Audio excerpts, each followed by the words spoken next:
খেয়ালকে ঠিক করতে হবে যে আমি আমার ঘরে কখনো হারামকে প্রবেশ করাবো না, হারাম কোনো খাবার নিজে খাবো না, সন্তানকে খাওয়াবো না। এক নাম্বার। দুই নাম্বারে আমরা যারা মাসতুরাত আছি তারা যখন বাড়িতে যাবো তাদের পর্দার বিষয় যেন 100% ঠিক থাকে, এটাও আমাদের গার্ডিয়ান যারা আছেন তাদের যত্নশীল হতে হবে। যেন মাদ্রাসায় যেরকম সে পর্দার মধ্যে থাকে, বাসায় আসার পরেও যেন সে পূর্ণ দিন এরকম পর্দার সাথে থাকতে পারে, এই ব্যবস্থা আমাদের করতে হবে।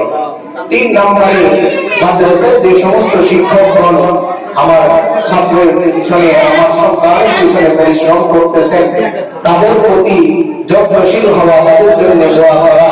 তারা যদি রাত পরিশ্রম করে তাদের জন্য খাটতেছে, আল্লাহ তাআলা যেন দুনিয়াতে এবং আখিরাতে তাদেরকে উত্তম প্রতিদান দান করেন। পাশাপাশি শিক্ষকগণ যেভাবে তাদেরকে পরিচালনা করতে চান, এই ক্ষেত্রে খুব বেশি অসুবিধা না হলে তাদের উপর হস্তক্ষেপ না করা। কেন শাসন করলেন, কেন বকা দিলেন, তেমনটা না করা। কারণ আমরা একটা জিনিস জানি যে যারা জন্ম দেন সন্তানকে তারা জন্মসূত্রে পিতামাতা, আর যারা দিন শিক্ষা দেন, কোরআন শিক্ষা দেন, তারা রূহানি সূত্রে, দ্বীনের সূত্রে তারা গার্ডিয়ান পিতামাতার মতন। এজন্য আমরা গার্ডিয়ান যারা আছি শিক্ষকদের প্রতিও সবসময় সুদৃষ্টি রাখবো, তাদের বিপদ আপদে খোঁজ খবর রাখবো, মাদ্রাসার খোঁজ খবর আমরা রাখবো। এটাও অন্যতম একটি দায়িত্ব। আমার সন্তান যে প্রতিষ্ঠানে পড়তেছে, এই সন্তান যাদের সাথে বসে পড়তেছে তারা খাবারে কষ্ট করছে কিনা, থাকার কষ্ট করছে কিনা, এবং মাদ্রাসার কখন কি প্রয়োজন হচ্ছে, এই বিষয়টাও আমরা গার্ডিয়ানরা খেয়াল রাখবো। পাশাপাশি আমরা যারা সন্তানদেরকে মাদ্রাসায় ভর্তি করে দিলাম, তারা অন্তত নামাজের ব্যাপারে কখনো যেন উদাসীনতা না আসে। সবসময় আমরা একটা কথা মনে রাখবো, বাবা মা যারা আমরা আছি, গার্ডিয়ান আছি, আমরা আমাদের সন্তানদের জন্য পাওয়ার নেই। আমি যদি নিজেকে চার্জ দিয়ে রাখি তো আমার সন্তান চার্জ পাবে, আর আমি যদি চার্জ দিয়ে না রাখি তো আমার সন্তান বঞ্চিত হবে। এজন্য আমরা যারা গার্ডিয়ানরা আছি, নামাজের প্রতি, পর্দার প্রতি, হালাল প্রতি এবং চলাফেরার ক্ষেত্রে আমরা যত্নশীল হব, যেন আমার কোনো পন্থীর কারণে আমার সন্তান এর থেকে বঞ্চিত না হয়। অনেক ক্ষেত্রেই দেখা যায় বাবা নিজের সন্তানকে ভর্তি করেছেন মাদ্রাসায় ঠিকই, কিন্তু তিনি নিজের জীবনের ব্যাপারে যত্নশীল না, হালাল হারামের ব্যাপারে যত্নশীল না, পারিবারিক পর্দার ব্যাপারে যত্নশীল না। তো দেখা যায় এক সময় যে সে সন্তান মাদ্রাসা থেকে চলে আসে, আল্লাহ না করুক।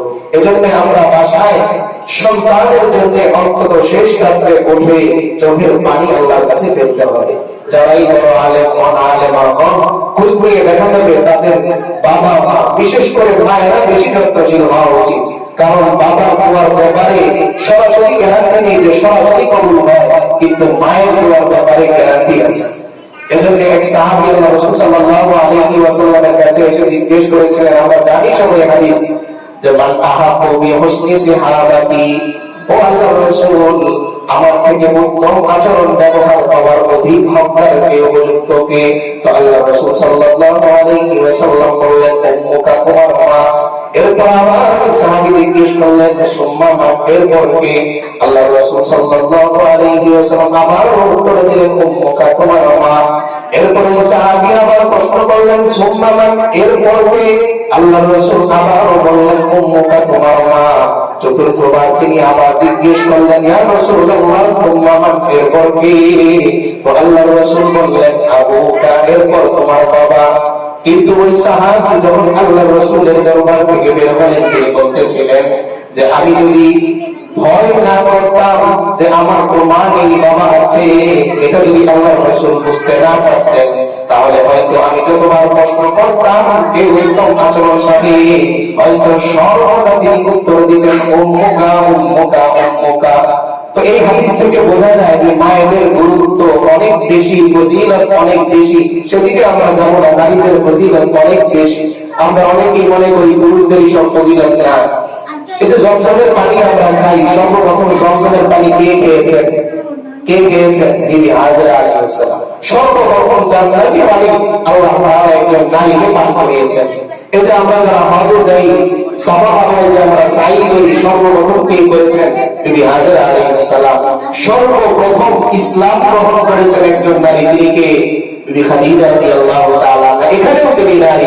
সর্বপ্রথম ইসলামের জন্য শাহাদাত বরণ করেছেন কে? হযরত সুমাইয়া রাদিয়াল্লাহু তাআলা একজন নারী। তো দ্বীনের ক্ষেত্রে পুরুষদের তুলনায় নারীদের অবদান কম নয়, বরং ক্ষেত্র বিশেষ বেশি। কারণ পুরুষরা ইসলামের জন্য, দাওয়াতের জন্য নিজেদেরকে তৈরি করতে পারে যদি ঘরে বিবি তার সাপোর্টে থাকেন, তার হেল্পারি হন।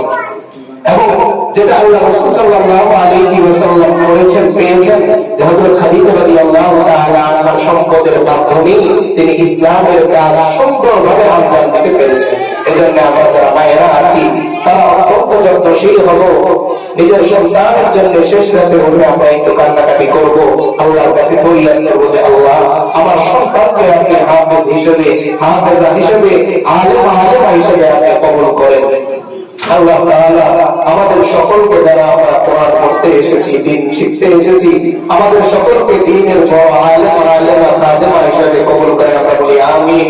এবং যে সমস্ত গার্ডিয়ানরা আমাদের জন্য শ্রম দিচ্ছেন, পরিশ্রম করতেছেন, যে সমস্ত শিক্ষকগণ আমাদের পিছনে পরিশ্রম করতেছেন, আল্লাহ তাআলা তাদের সকলকে দুনিয়া এবং আখিরাতে উত্তম প্রতিদান দান করেন। আমরা সকলেই বলি আমিন। এজন্য আমরা আবারও শুকরিয়া বলি আলহামদুলিল্লাহ। যে মজলিস আল্লাহর পছন্দের বান্দা বান্দীদের মাধ্যমে পরিপূর্ণ থাকে, ওই মজলিস আল্লাহ তাআলার কাছে অত্যন্ত দামি এবং গুরুত্বপূর্ণ। 1 নম্বর পয়েন্ট। 2 নম্বর পয়েন্ট, আল্লাহ তাআলা মানুষকে সৃষ্টি করেছেন ইবাদতের জন্য, আর এই ইবাদতের পথ প্রদর্শক হচ্ছে কোরআনে কারীম। একজন মানুষ তার জীবনে তার আখিরাত কেন্দ্রিক যে লক্ষ্য, যে টার্গেট, এই লক্ষ্যে এবং টার্গেটে পৌঁছাতে পারে কেবল মাত্র কোরআনে কারীমের দিক নির্দেশনা মানলে। এজন্য পৃথিবীতে সবচেয়ে শ্রেষ্ঠ মানুষ কারা? তো আল্লাহ রাসূল সাল্লাল্লাহু আলাইহি ওয়াসাল্লাম বলেন, খায়রুকুম মান তাআল্লামাল কুরআনা ওয়া আল্লামা। ও দুনিয়ার মানুষ, তোমাদের মাঝে বহু টাকাওয়ালা, বাড়িওয়ালা, গাড়িওয়ালা মানুষ আছে, কিন্তু এর মাঝে সবচেয়ে দামি, সবচেয়ে উত্তম, সবচেয়ে শ্রেষ্ঠ মানুষ হচ্ছে 2 শ্রেণীর মানুষ। 1 নম্বর শ্রেণী হচ্ছে যারা কোরআন নিজেরা শিক্ষা করে, আর 2 নম্বরে হচ্ছে যারা কোরআন শেখার পর পৃথিবীর মানুষদেরকে কোরআন শিক্ষা দেয়। এই হাদিস থেকে আল্লাহ রাসূল সাল্লাল্লাহু আলাইহি ওয়াসাল্লাম বোঝাতে চান, দুনিয়ার দাম বাড়ে মানুষগুলো দামি হওয়ার কারণে। দুনিয়ার দাম কেন বাড়ে বলি তো আমরা? কি জন্য বাড়ে? মানুষ দামি হওয়ার কারণে। এজন্য দুনিয়াতে বহু বাড়ি আছে, একই সাথে বাড়ি, কিন্তু এক বাড়িতে একজন কোটিপতি লোক থাকে, তাই ওই বাড়ির দাম বেড়ে যায়। আরেক বাড়িতে গরিবরা থাকে, তো ওই বাড়ির দাম কমে যায়। এজন্য পৃথিবীর মাঝে সবচেয়ে শ্রেষ্ঠ জায়গা মসজিদ। শ্রেষ্ঠ জায়গা মসজিদ। কেন? কারণ মসজিদের মধ্যে দামি মানুষগুলো উপস্থিত হয়, সিজদাওয়ালা মানুষগুলো উপস্থিত হয়, রুকুওয়ালা মানুষগুলো উপস্থিত হয়, কোরআনওয়ালা মানুষগুলো উপস্থিত হয়। এজন্য একই রকম ঘর, কিন্তু একটাকে বলা হয় বাইতুল্লাহ, আল্লাহর ঘর। তো আমরা যে কোরআনে কারীমের আয়াত শুনলাম এবং যে হাদিস শুনলাম, এই কোরআনের আয়াত এবং হাদিসকে রেখে আমরা কয়েকটি আলোচনা মুযাকারা করার চেষ্টা করব, যদি আল্লাহ তাআলা তৌফিক দান করেন। যে কোরআনে কারীমের আয়াত আমরা তিলাওয়াত শুনলাম, আল্লাহ তাআলা বলেন, আলিফ লাম রা কিতাবুন আনজালনাহু ইলাইকা লিতুখরিজান নাসা মিনাজ যুলুমাতি ইলান নূর। আল্লাহ তাআলা বলেন, হাবিব, আপনার কাছে আমি আল্লাহ এমন এক কোরআন পাঠিয়েছি, এমন এক কিতাব আমি আল্লাহ নাযিল করেছি, যে কিতাবের মাধ্যমে দুনিয়ার মানুষগুলোকে আমি অন্ধকার থেকে আলোর দিকে বের করে নিয়ে আসবেন। এর দ্বারা আল্লাহ তাআলা বোঝাচ্ছেন দুনিয়ার মানুষগুলো অন্ধকারের মধ্যে নিমজ্জিত, গুনাহের মধ্যে নিমজ্জিত।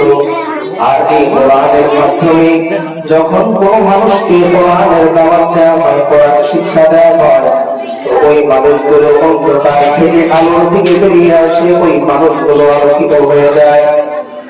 এজন্য আল্লাহ তাআলা কোরআনে কারীমে সূরাতুল আসর বলেন, ওয়াল আসরি ইন্নাল ইনসানা দোস্ত, যুগের কসম, সময়ের কসম, সব মানুষ ক্ষতির মধ্যে নিমজ্জিত। তো আল্লাহ তাআলা কসম করে বলতেছেন যে মানুষ মাত্রই ক্ষতির মধ্যে তারা ডুবে আছে, লসের মধ্যে ডুবে আছে, কিন্তু কারা লসের মধ্যে নেই? তো এর পরের আয়াতের মধ্যে আল্লাহ তাআলা বলেন, ইল্লাল্লাযীনা আমানু ওয়া আমিলুস সালিহাত ওয়া তাওয়াসাউ বিল হাক্কি ওয়া তাওয়াসাউ বিস সাবর। তবে যারা ঈমান আনে, সৎ আমল করে, সত্যের বিষয়ে দাওয়াত দেয়, ধৈর্যের বিষয়ে দাওয়াত দেয়, নিজে সত্য বলে, ধৈর্য ধরে, এই মানুষগুলো আল্লাহ বলেন তারা ক্ষতি থেকে বেঁচে যায় দুনিয়া এবং আখিরাতে। তো আমরা যারা এখানে উপস্থিত আছি, ছাত্র ভাই এবং বোনেরা, আমরা কিসের জন্য মাদ্রাসায় এসেছি? কোরআনকে ধারণ করার জন্য। কিসের জন্য এসেছি আমরা? কোরআনকে ধারণ করার জন্য। আর কোরআন যারা ধারণ করে তারা আল্লাহ রাসূল সাল্লাল্লাহু আলাইহি ওয়াসাল্লামের কথা অনুসারে পৃথিবীর মাঝে সবচাইতে স্পেশাল ভার্সন, সবচাইতে দামি মানুষ। এজন্য আমরা সকলে আরেকবার শুকরিয়া আদায় করি, আলহামদুলিল্লাহ। তাহলে আমরা যারা ইলম অন্বেষণের জন্য এসেছি, কোরআন শিক্ষার জন্য এসেছি, তারা আল্লাহ রাসূল সাল্লাল্লাহু আলাইহি ওয়াসাল্লামের পক্ষ থেকে গ্যারান্টি প্রাপ্ত দামি মানুষ, শ্রেষ্ঠ মানুষ। দুই নম্বরে আমরা যে হাদিসটুকু শুনলাম, এই হাদিসের মধ্যে আল্লাহ রাসূল সাল্লাল্লাহু আলাইহি ওয়াসাল্লাম বলেন, মান খারাজা ফি তালাবিল ফাহুয়া ফি সাবিলিল্লাহি হাত্তা ইয়াতিয়া। দুনিয়ার যে মানুষগুলো ইলম অন্বেষণের জন্য, ইলম শিখার জন্য রাস্তায় বের হয়ে যায়, বাড়ি থেকে বের হয়ে যায়, ঘর থেকে বের হয়ে যায়, আল্লাহ রাসূল সাল্লাল্লাহু আলাইহি ওয়াসাল্লাম গ্যারান্টি দিচ্ছেন, ওই মানুষগুলো যতদিন পর্যন্ত তাদের বাড়িতে ফিরে না আসে, তাদের ঘরে ফিরে না আসে, ততদিন পর্যন্ত ওই মানুষগুলো আল্লাহর রাস্তায় থাকে, আল্লাহর পথে থাকে। অর্থাৎ এই অবস্থায় যদি এই মানুষটা অসুস্থ হয়, তো সে অসুস্থ হচ্ছে আল্লাহর পথে। আর আল্লাহ না করুক যদি এই অবস্থায় সে ইন্তেকাল করে, তো তার এই ইন্তেকালটা হবে শাহাদাতের ইন্তেকাল, আল্লাহর রাস্তায় সে শাহাদাতের মর্যাদা পেয়ে যাবে। তো আমরা যারা মাদ্রাসায় এসেছি তারা কার পথে আছি? আল্লাহর পথে আছি। আর আল্লাহর পথ এটাই হচ্ছে জান্নাতের পথ, এটাই হচ্ছে সফলতার পথ, এটাই হচ্ছে মুক্তির পথ। একদিকে আল্লাহ রাসূল সাল্লাল্লাহু আলাইহি ওয়াসাল্লাম আমাদেরকে শ্রেষ্ঠত্বের ঘোষণা দিলেন, অপরদিকে আমাদেরকে আল্লাহর পথে আছি, আল্লাহর সাথে আছি, এটাও আল্লাহ রাসূল সাল্লাল্লাহু আলাইহি ওয়াসাল্লাম বলে দিলেন। এই যে আমরা যারা কোরআন পড়ার জন্য এসেছি, আমাদের কি দাম, আমাদের কি ফজিলত। আর আমাদের পিতা মাতা যারা কষ্ট করে আমাদেরকে মাদ্রাসায় পড়াচ্ছেন, আমাদের খরচের টাকা দিচ্ছেন, আমাদের পিছনে তারা ব্যয় করতেছেন, নিজের পরিশ্রম দিতেছেন, তাদের কি ফজিলত। তো আল্লাহ রাসূল সাল্লাল্লাহু আলাইহি ওয়াসাল্লাম যারা ইলম অন্বেষণ করে, কোরআন যারা পড়ে, তাদের ব্যাপারে বলতেছেন, ওয়া ইন্নাল মালাইকাতা লাতাদউ আজনিহাতাহা লিতালিবিল ইলমি। দুনিয়ার এই অল্প বয়সের মানুষগুলো, গরিব ঘরের সন্তানগুলো যখন কোরআন পড়ার জন্য মাদ্রাসায় চলে আসে, তো মাদ্রাসা থেকে যখন সে পথে বের হয়, রাস্তার মধ্যে আল্লাহর নূরের ফেরেশতারা তাদের নূরের আলোগুলো তাদের পায়ের নিচে বিছিয়ে দেয়। শুধু তাই নয়, শুধু তাই নয়, আল্লাহ রাসূল সাল্লাল্লাহু আলাইহি ওয়াসাল্লাম বলেন, সমুদ্রের মাছগুলো এই মানুষগুলোর জন্য দোয়া করে আর বলে, আল্লাহ এই কোরআনওয়ালা মানুষদেরকে আপনি সুস্থতার হায়াত দেন, লম্বা হায়াত দেন, কারণ তাদের মাধ্যমে আমরা সমুদ্রের রিজিক পাই। শুধুমাত্র সমুদ্রের মাছটাই গর্তের পিপিলিকাও দোয়া করে, ও আল্লাহ কোরআন যারা পড়তেছে, দিনের ইলম যারা শিখতেছে, তাদের গুনাহগুলো আপনি মাফ করে দেন, তাদের মর্যাদা আপনি বাড়িয়ে দেন, কারণ এরা যদি বেঁচে থাকে তো কোরআনের আওয়াজ হবে, আর কোরআনের আওয়াজ যতদিন পর্যন্ত থাকবে ততদিন পর্যন্ত আল্লাহ কিয়ামত সংঘটিত করবেন না। তাহলে আমরা যারা কোরআন শিখতেছি, দ্বীন শিখতেছি, আমাদের মধ্য থেকে একজন ব্যক্তিও যদি দুনিয়াতে বেঁচে থাকে, তাহলে আল্লাহ তাআলা কিয়ামত দিবেন না, দুনিয়া ধ্বংস করবেন না। এই আসমান, জমিন, নদী, নালা, খাল, বিল, পাহাড়, পর্বত এই সব কিছু আল্লাহ তাআলা একজন কোরআন পড়নেওয়ালা, একজন আল্লাহ আল্লাহ বলনেওয়ালা ব্যক্তির জন্য আল্লাহ তাআলা টিকিয়ে রাখবেন। এত দামি মানুষ যারা কোরআন পড়বে, যারা দ্বীন চর্চা করবে, তাদের গার্ডিয়ান যারা, তাদের জন্য কি ফজিলত। আল্লাহ রাসূল সাল্লাল্লাহু আলাইহি ওয়াসাল্লাম বলেন, ও দুনিয়ার মানুষেরা খেয়াল করে শোনো, দুনিয়ার মধ্যে যখন ছেলেটা টেস্ট পায়, যখন বৃদ্ধি পায়, তো তার বাবা মাকে শুধুমাত্র তার পরিয়ে সম্মান জানানো হয়। কিন্তু আল্লাহ তাআলা হাসরের ময়দানে কোরআন যারা পড়বে, দ্বীনের ইলম যারা চর্চা করবে, কোরআনের হাফেজা যারা হবে, তাদেরকে আল্লাহ তাআলা নাম ধরে ডাকবেন, তারা বলবেন অমুকের গার্ডিয়ানরা আসো, অমুকের বাবা আসো, অমুকের মা আসো। একজন একজন করে সমস্ত হাফেজাদের বাবা মাকে আল্লাহ ডাকবেন। আর হাসরের ময়দানে হাজার হাজার কোটি মানুষের সামনে আল্লাহ তাআলা একজন হাফেজ অথবা হাফেজার বাবা আর মায়ের মাথার মধ্যে আল্লাহ তাআলা জান্নাতি মুকুট পরিয়ে দিবেন। তাহলে শুধুমাত্র আমরা যারা কষ্ট করে কোরআন পড়তেছি, ফজিলত তাদেরই নয়, বরং আমাদের বাবা মা কিংবা যারাই আমাদের পিছনে শ্রম দিচ্ছেন, পরিশ্রম করতেছেন, তাদেরকেও আল্লাহ তাআলা জান্নাতি মুকুট পরানোর দ্বারা তাদেরকে সম্মানিত করবেন। পাশাপাশি যে সমস্ত শিক্ষক ব্যবস্থাপন আমাদেরকে পড়াচ্ছেন, তাদের সওয়াব কি? যে আল্লাহ রাসূল সাল্লাল্লাহু আলাইহি ওয়াসাল্লাম বলেন, মান দাল্লা আলা খাইরিন ফাহুয়া কাফাইলিহি। দুনিয়ার মধ্যে যে মানুষ কোনো ভালো জিনিস সম্পর্কে অন্যকে জানায়, ভালো জিনিস অন্যকে শেখায়, তো সেই ব্যক্তি যেন ওই ভালো কাজ নিজে নিজে করলো। সুতরাং কোনো একজন শিক্ষক যদি আলিফ বা তা সা কাউকে শিখিয়ে দেয়, তাহলে কিয়ামত পর্যন্ত যতজন বান্দা আলিফ বা তা সা লিখা বলতে থাকবে, ওই শিক্ষক অবশ্যই সেই প্রত্যেকের সওয়াব সে পেতে থাকবে। আলিফ বললে কি সওয়াব? রাসূল সাল্লাল্লাহু আলাইহি ওয়াসাল্লাম বলেন, মান ক্বারা হারফান মিন কিতাবিল্লাহি কুতিবা লাহু আশরু হাসানা। দুনিয়ার মধ্যে যত ইলম আছে, যত জ্ঞান আছে, কোন জ্ঞানের ব্যাপারে এই কথা নেই একটা অক্ষর পড়লে নেকি হবে, সওয়াব হবে। কিন্তু আল্লাহ রাসূল সাল্লাল্লাহু আলাইহি ওয়াসাল্লাম বলেন, ও দুনিয়ার মানুষ, এত দামি এত উত্তম কোরআন তোমরা পেয়েছো, যেই কোরআনের একটা হরফ আলিফ যদি কেউ পড়ে, তার আমলনামায় আল্লাহ তাআলা 10টা নেক আমল লিখে দেন। সে বুঝে পড়ুক আর না বুঝে পড়ুক, বাচ্চাটা যখন প্রথম এসে আলিফ পড়তেছে, তো এই বাচ্চাটার আলিফের 10 নেকি প্রথমে তার বাবা মা, তার আত্মীয় স্বজন সকলেই কবরের মধ্যে পাচ্ছে। এত দামি কোরআন পড়ার জন্য আমরা মাদ্রাসায় এসেছি। যে সমস্ত গার্ডিয়ানরা আমাদের জন্য চেষ্টা করতেছেন, পরিশ্রম করতেছেন, তাদের স্বপ্ন একদিন তারা হাফেজ হাফেজার বাবা হবেন, একদিন তারা হাফেজ হাফেজার মা হবেন। এজন্য আমাদের নিজেদের যত্নশীল হওয়া উচিত, যেন আমাদের বাবা মায়ের শ্রম কোনোভাবেই বৃথা না যায়, এদিকে লক্ষ্য করে চেষ্টা করা। আর যাদের দোয়া আল্লাহ তাআলার কাছে সবথেকে বেশি কবুল হয়, তারা হচ্ছে নিষ্পাপ মাসুম। আমরা যারা এখানে পড়তে এসেছি, অধিকাংশই আমরা বয়সে নিষ্পাপ আল্লাহ তাআলার কাছে। তাই যখনই আমরা নামাজ পড়ব, যখনই আমরা কোরআন তেলাওয়াত করব, তো আমরা হাত তুলে আমাদের বাবা মায়ের জন্য আমরা দোয়া করব। দোয়া করব তো আমরা কি দোয়া করব? আল্লাহ তাআলা শিখিয়ে দেন, ওয়াকুর রাব্বিরহামহুমা কামা রাব্বায়ানি সগীরা। সন্তান আল্লাহর কাছে আবেদন করবে, ফরিয়াদ করবে, ও আল্লাহ,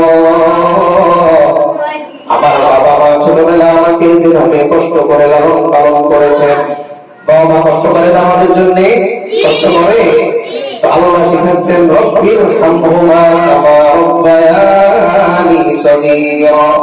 ও আল্লাহ, আমার বাবা মা ছোটবেলা আমাকে যেভাবে কষ্ট করে বড় করেছেন, নিজে না খেয়ে আমাকে খাবারের ব্যবস্থা করেছেন, নিজে পরিধান না করে আমার পোশাকের ব্যবস্থা করেছেন। আল্লাহ, আমার বাবা মা যেভাবে নিজে না খেয়ে নিজে না পরে আমার জন্য সব সময় সুখের ব্যবস্থা করেছেন, আল্লাহ, আমার বাবা মা দুনিয়াতে বেঁচে থাকুক আর ইন্তেকাল করুক, যদি বেঁচে থাকে তো তাদের দুনিয়ার জিন্দেগিটা আপনি তাদের জন্য সুখময় করে দেন, আর যদি ইন্তেকাল করে থাকে তাদের কবরটা তাদের জন্য সুখময় বানিয়ে দেন। এই দোয়া করবো তো আমরা। কি দোয়া করবো সবাই বলি তো, আমার সাথে বলেন, রব্বির হামহুমা কামা রব্বায়ানি সগীরা। এই দোয়া যে পড়ে আল্লাহ রাসূল সাল্লাল্লাহু আলাইহি ওয়াসাল্লাম একটা সুসংবাদ দেন যে বাবা মার জন্য যদি কোনো সন্তান দোয়া করে তাহলে আল্লাহ তাআলা বাবা মাকেও মাফ করে দেন, যিনি দোয়া করতেছেন ওই সন্তানকে আল্লাহ তাআলা মাফ করে দেন। তাহলে আমরা কেমন দামি মানুষ! একদিকে আমাদের শ্রেষ্ঠত্বের কথা আল্লাহ রাসূল সাল্লাল্লাহু আলাইহি ওয়াসাল্লাম বললেন, সরাসরি গ্যারান্টি, সরাসরি সার্টিফিকেট যে আমরা পৃথিবীর মাঝে কোটি কোটি টাকার মালিক যারা তাদের চাইতেও শ্রেষ্ঠ ভার্সন, তাদের চাইতেও শ্রেষ্ঠ ব্যক্তি। অন্যদিকে আমাদের জন্য ফেরেশতারা নূর বিছিয়ে দেয়, ফেরেশতারা তাদের নূরের যে পাখা এটা বিছিয়ে দেয়। এখন আমার জন্য নূরের পাখা যে বিছায়, আমারও তো কিছু কর্তব্য আছে না? আমি কি নিয়তে এলেম শিখবো? যে আমি শিখবো এই কারণে আল্লাহ যেটা বললেন, কিতাবুন আনজালনাহু ইলাইকা লিতুখরিজান নাসা মিনাজ যুলুমাতি ইলান নূর। বান্দা কোরআন শিখবে এই উদ্দেশ্যে যে তার বাবা মা আত্মীয়-স্বজন এলাকাবাসী যারা আছে তাদের সকলকে দুনিয়ার অন্ধকার থেকে দিনের আলোর দিকে বান্দা নিয়ে যাবে। তো বান্দা যখন আলিফ পড়বে তার মাথার মধ্যে এই নিয়ত থাকবে, আমি আলিফ শিখবো, আর এই আলিফ শেখার পরে যখন আমি আমার এলাকায় যাব তো আমি আমার আরেক ভাই বোনকে আলিফটা শিক্ষা দিব। তাহলে আমরা মাদ্রাসার মধ্যে নামাজ পড়ি না? নামাজ পড়ি তো আমরা, নামাজ শিখি তো আমরা। তাহলে এই নামাজের বিষয়ে, এই কোরআন পড়ার বিষয়ে আমরা আমাদের এলাকায় আমাদের যারা সাথীরা আছেন তাদেরকে দাওয়াত দিব তো? দিব তো ইনশাআল্লাহ? ওই ইনশাআল্লাহ আল্লাহ তাআলা আমাদের সকলকে দ্বীনের দাওয়াত পৌঁছানোর জন্য তৌফিক দান করেন। কোরআন যারা তেলাওয়াত করে, হাদিসের মধ্যে আছে যে বান্দা যখন কোরআন তেলাওয়াত করে তখন আসমান থেকে আল্লাহ তাআলা নূরের মাধ্যমে তাকে বেষ্টন করে রাখেন। আসমান থেকে আল্লাহ তাআলা নূরের মাধ্যমে বেষ্টন করে রাখেন। এজন্য একজন সাহাবী আল্লাহ রাসূল সাল্লাল্লাহু আলাইহি ওয়াসাল্লামের কাছে উপস্থিত হয়ে বললেন, ইয়া রাসূলুল্লাহ, ইয়া হাবিবাল্লাহ, আমি যখন কোরআন তেলাওয়াত করি তো আমার পাশে আমার জিহাদের ঘোড়াটা বাঁধা থাকে। যখন আমি কোরআন তেলাওয়াত করি তো আমার ঘোড়াটা ছটফট করে লাফাতে থাকে, আর যখন কোরআন তেলাওয়াত করা বন্ধ করে দিই তো ও ঘোড়াটা লাফালাফি বন্ধ করে দেয়। আল্লাহ রাসূল সাল্লাল্লাহু আলাইহি ওয়াসাল্লাম বললেন, ও আমার সাহাবী, তুমি যখন কোরআন তেলাওয়াত করো আসমান থেকে রহমত নূর বর্ষণ হয়, আর এটা যেহেতু তোমার ঘোড়া দেখতে পায় এজন্য সে ছটফট করতে থাকে। আর যখন তুমি কোরআন তেলাওয়াত বন্ধ করে দাও তো আল্লাহর পক্ষ থেকে নূর আর রহমত বন্ধ হয়ে যায়, এজন্য তখন তোমার ঘোড়াটাও স্বাভাবিক হয়ে যায়, লাফালাফি বন্ধ করে দেয়। তাহলে দুনিয়ার মানুষ যেরকম উঁচু লেভেলের হলে, দামি হলে তার সাথে গরমল থাকে, গান থাকে, যারা কোরআন পড়ে দ্বীনের চর্চা করে তাদেরকেও আল্লাহ তাআলা আসমানি গরমল এবং গান আল্লাহ তাআলা তাদের সাথে নিয়োজিত করে দেন। বলেন না সুবহানাল্লাহ? তো আমরা যারা মাদ্রাসায় এসেছি কয়েকটি বিষয় আমরা মাথায় রাখবো, আমরা শেষ করে দিব আরো কিছুক্ষণ, 4-5 মিনিট সর্বোচ্চ, আমরা একটু মনোযোগ দিয়ে শুনি। আমরা যারা মাদ্রাসায় এসেছি তাদের কিছু কাজ আছে, এর মধ্যে 2টার কথা আমরা বলে দিলাম। এক নম্বরে যারা আমাদের জন্য শ্রম দিচ্ছেন, সেটা শিক্ষক হন, বাবা হন, মা হন, চাচা হন, খালামণি হন, যেই হন না কেন তাদের সবার জন্য আমরা দোয়া করবো, 1 নম্বর। 2 নম্বরে আমরা দ্বীন শিখবো, কোরআন শিখবো, কোরআনের আলোকে ছড়িয়ে দেওয়ার জন্য, দ্বীনের আলোকে ছড়িয়ে দেওয়ার জন্য, ঈমানের রোশনীকে ছড়িয়ে দেওয়ার জন্য। 3 নম্বরে মাদ্রাসার যত আসবাব আছে এগুলোর প্রতি আমরা যত্নশীল হব। মাদ্রাসার যা কিছু আছে এই সব কিছু আমাদের প্রত্যেকের হাতে আমানত। এজন্য আমরা সকলেই মাদ্রাসার প্রত্যেকটা আসবাব জিনিসপত্রের প্রতি হেফাজতের সুদৃষ্টি আমরা রাখবো, যেন কোনো জিনিস আমার অবহেলার কারণে নষ্ট না হয়ে যায়। 4 নম্বরে আমরা যখন বন্ধে বাড়িতে যাব, তো আমি যে কোরআন শিখতেছি, আমার বাবা কোরআন পড়তে পারেন না, আমার বাবাকে আমি কোরআন পড়াবো। আমার মা সূরা পড়তে পারেন না, তাকে আমি সূরা শেখাবো। নামাজ তিনি পড়তে পারেন না শুদ্ধভাবে, তো আমি তাকে নামাজ পড়ে দেখিয়ে দিব কিভাবে নামাজ পড়তে হয়। এ হচ্ছে আমাদের কিছু কাজ। আর আমরা যারা গার্ডিয়ানরা আমাদের সন্তানদেরকে মাদ্রাসায় দিয়েছি, তাদেরও কিছু দায়িত্ব এবং কর্তব্য আছে। এগুলোর প্রতি যদি আমরা যত্নশীল না হই, তাহলে অনেক ক্ষেত্রে আমাদের শ্রমগুলো বিফল হয়। এর মধ্যে 1 নম্বরে হচ্ছে, যখন আমি আমার সন্তানকে মাদ্রাসায় দিয়ে দিলাম, কোরআন শেখার জন্য দিয়ে দিলাম, তো ওই দিন থেকেই আমার হালাল খানা উপার্জনের